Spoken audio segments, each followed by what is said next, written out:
بسم اللہ الرحمن الرحیم۔ اورنگزیب عالمگیر۔ اورنگزیب عالمگیر 3 نومبر 1618 کو مالوہ کی سرحد پر پیدا ہوئے۔ ان کی والدہ ارجمند بانو بیگم تھی جو ممتاز محل کے نام سے مشہور تھی۔ اورنگزیب کی عمر 2 سال کی تھی کہ شاہ جہاں نے اپنے باپ جہانگیر کے خلاف بغاوت کر دی۔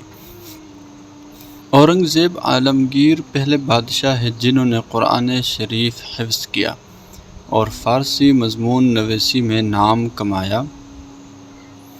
اس کے علاوہ وہ گھوڑ سواری، تیر اندازی اور فنون سپاہ گری میں بھی کمال حاصل کیا۔ 17 برس کی عمر میں 1636 عیسوی میں دکن کے صوبے دار مقرر ہوئے۔ اس دوران میں اس نے کئی بغاوتوں کو فروغ کیا اور چند نئے علاقے فتح کیے۔ بلخ کے ازبکوں کی سرکوبی جس جوان مردی سے کی، اس کی مثال تاریخ عالم میں مشکل سے ملے گی۔ ان کا دور حکومت 1658 عیسوی سے 1707 عیسوی تک ہے۔ اورنگزیب ابوالمظفر محی الدین کے لقب سے تخت پر بیٹھا۔ اس نے ہندوؤں اور مسلمانوں کی فضول رسمیں ختم کی اور فحاشی کا انسداد کیا اور خوبصورت مقبروں کی تعمیر و آرائش ممنوع قرار دی۔ قوال، نجومی، شاعر موقوف کر دیے گئے۔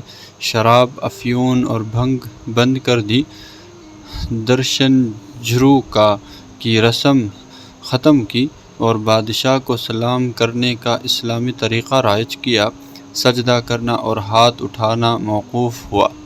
سکوں پر کلمہ لکھنے کا دستور بھی ختم ہوا۔ کھانے کی جنسوں پر ہر قسم کے محصول ہٹا دیے۔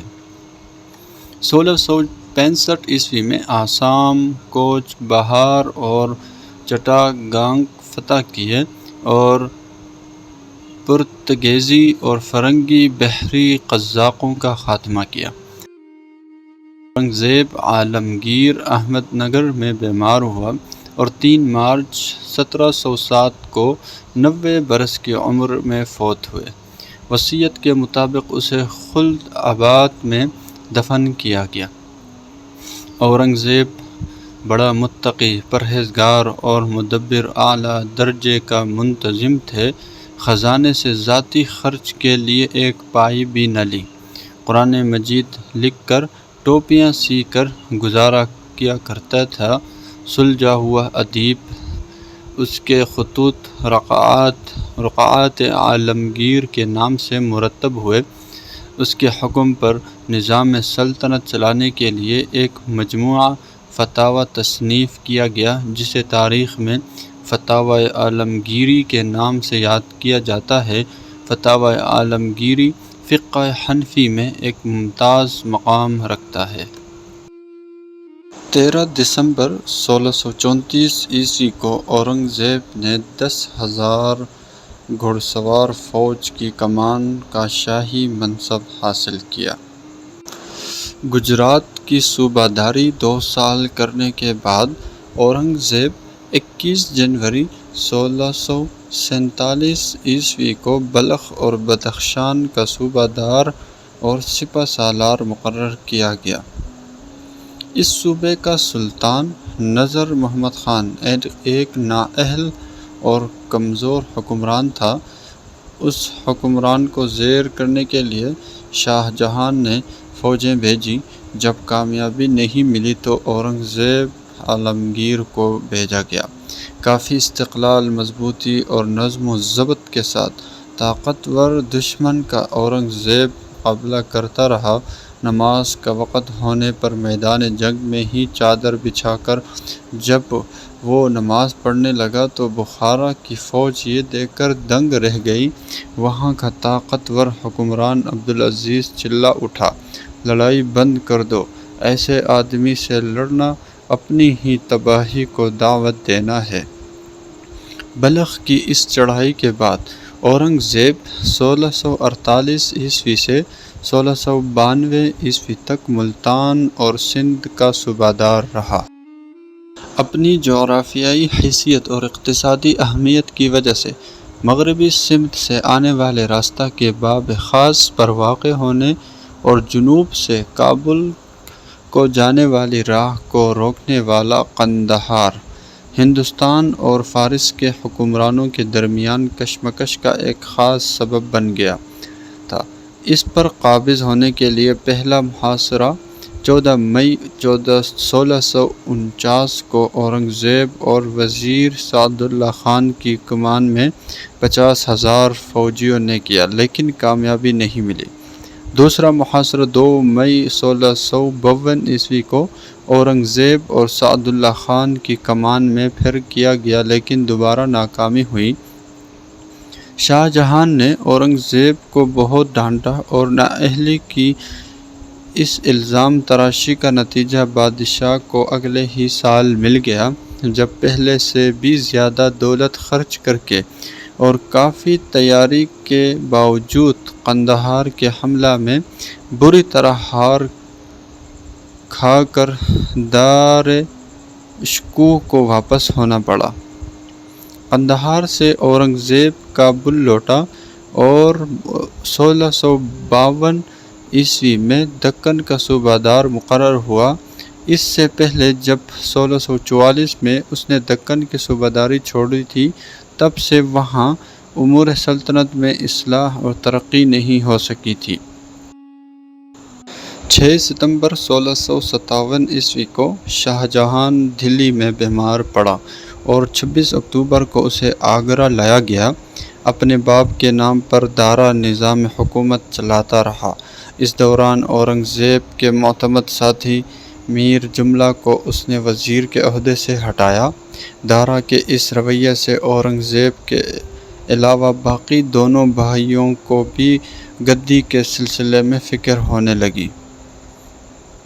اس دوران یہ خبر ملی کہ دارا سے چھوٹا بھائی شجاع اپنے بادشاہ ہونے کا اعلان کرکے بنگال سے دہلی کی سمت بڑھا آ رہا ہے۔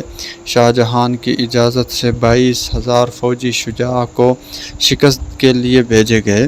پھر شاہ جہان کو خبر ملی کہ اس کے بیٹے شہزادہ مراد نے گجرات میں خود مختاری کا اعلان کر دیا اور اورنگزیب سے مل گیا ہے۔ چنانچہ گجرات سے مراد اور دکن سے اورنگزیب کے حملوں کو روکنے کے لیے دارا نے مضبوط فوجی بندوبست کیا۔ شاہ جہان کی خواہش اور جان لیوا بیماری کی خبر سن کر اورنگزیب نے اپنے قابل اعتماد قاصدوں کے ذریعے مراد کو اپنے ساتھ ملانے میں کامیاب رہا۔ ان دونوں نے دارا کی مخالفت میں شجاع کو بھی اپنے ساتھ شامل کرنے کی کوشش کی، لیکن کافی دور رہنے کی وجہ سے یہ ممکن نہ ہو سکا۔ قرآن کو گواہ مان کر اورنگزیب نے سلطنت کے بٹوارہ کا ایک مسودہ تیار کیا، جس کی روح سے پنجاب، افغانستان، کشمیر اور سندھ مراد کو دینے کا فیصلہ کیا گیا، جس پر وہ ایک خود مختار بادشاہ کی حیثیت سے حکومت کرتا۔ مغل سلطنت کا باقی حصہ اورنگزیب کے قبضے میں ہوتا۔ دوسری شرط یہ تھی کہ لڑائی میں حاصل ہوئے مال غنیمت کا 1/3 حصہ مراد کو اور باقی 2/3 اورنگزیب کو ملتا۔ مراد تمام فوجی طاقت کو ساتھ لے کر 14 اپریل 1658 عیسوی کو مالو کے پاس دیپال پور میں اور اورنگزیب سے جا ملا۔ 1658 عیسوی کو دارا دہلی پہنچا اور اورنگزیب کے خلاف دوبارہ فوجی تیاری کرنے لگا۔ اس نے لاہور میں 20,000 سپاہیوں کی ایک فوج اکٹھی کی۔ اورنگزیب بھی دارا کا پیچھا کرتا رہا۔ 23 اکتوبر 1658 کو دارا سے ہوان بھاگ گیا اور وہاں بھی جب اورنگزیب نے اس کا پیچھا کیا اور اس کا پیچھا نہ چھوڑا تو 13 نومبر کو ٹھٹہ جا پہنچا۔ پھر 16 نومبر کو وہ گجرات کی طرف بھاگا اور اورنگزیب نے اپنی فوجیں واپس بلا لیں۔ اسی دوران دارا فوجی تیاری کرنے لگا اور کئی مشہور راجپوت اور دوسری طاقتوں کو اپنا طرفدار بنا لیا۔ کھجوا میں مرزا راجہ جے سنگھ کی مدد سے اورنگزیب نے جسونت سنگھ کو اپنی طرف ملا لیا۔ کافی تیاری کے ساتھ دارا اور اورنگزیب کی فوجیں آپس میں ٹکرائیں۔ فیصلہ حسب سابق ہوا، دارا پھر بھاگا اور ایک افغانی سردار نے دھوکے سے دارا اور اس کے چھوٹے لڑکے اور اس کی دونوں لڑکیوں کو قید کر کے اورنگزیب کے ایک عہدیدار بہادر خان کے سپرد کر دیا۔ اورنگزیب نے دارا کی قسمت کے فیصلے کے لیے اپنے وزیروں سے خفیہ مشورہ کیا۔